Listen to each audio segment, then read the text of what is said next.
आडगाव पोलिसांची प्रामाणिकता, 4.5 लाखांहून अधिक रोकड असलेली पिशवी मूळ मालकाला परत. गस्तीवर असताना रस्त्यात सापडलेली 4,75,000 रुपयांची रोकड असलेली पिशवी आडगाव पोलिसांनी अत्यंत प्रामाणिकपणे आणि तत्परतेने तिच्या मूळ मालकापर्यंत पोहोचवली आहे. पोलिसांच्या या कामगिरीचे सर्वत्र कौतुक होत असून खाकी वर्दीवरील विश्वास अधिक दृढ झालाय.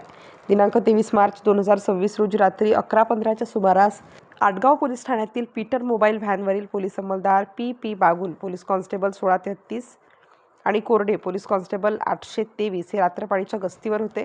गस्त घालत असताना त्यांना भाग्यश्री मराठा खानावळ समोरील सार्वजनिक रस्त्याच्या मध्यभागी एक संशयास्पद पिशवी पडलेली दिसली. पोलिसांनी सुरक्षितपणे त्या पिशवीची तपासणी केली असता त्यात एका प्लास्टिक कॅरीबॅगमध्ये चलनातील नोटांचे पुडके आढळले. आसपास चौकशी करूनही पिशवीच्या मालकाबाबत कोणतीही माहिती न मिळाल्याने पोलिसांनी ही बाब वरिष्ठांना कळवली आणि पिशवी पोलीस ठाण्यात जमा केली.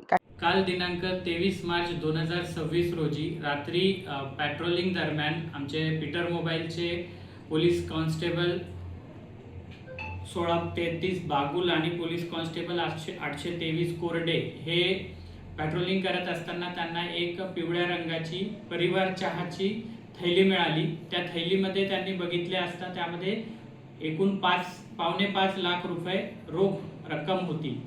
याबाबत ते पोलीस स्टेशनला येऊन त्यांनी माहिती घेतली असता सदरची बॅग ही हर्षल आनंदा पाटील, जे मेडिकल सेल्समन आहेत, गुळे कॉलनी येथे राहणार बीडी कामगार नगर यांची आहे. त्यांना पोलीस स्टेशनला बोलावून खात्री करून पोलीस उपनिरीक्षक पंचमुख यांनी सदरची बॅग त्यांच्याकडे सोपवलेली आहे. या आजच्या काळात अशी घटना घडणं हे दुर्मिळ असतं, पण पोलिसांनी त्यांचं कर्तव्य चोखपणे बजावले. स्टार न्यूजसाठी मोहसिन पठाण, नाशिक.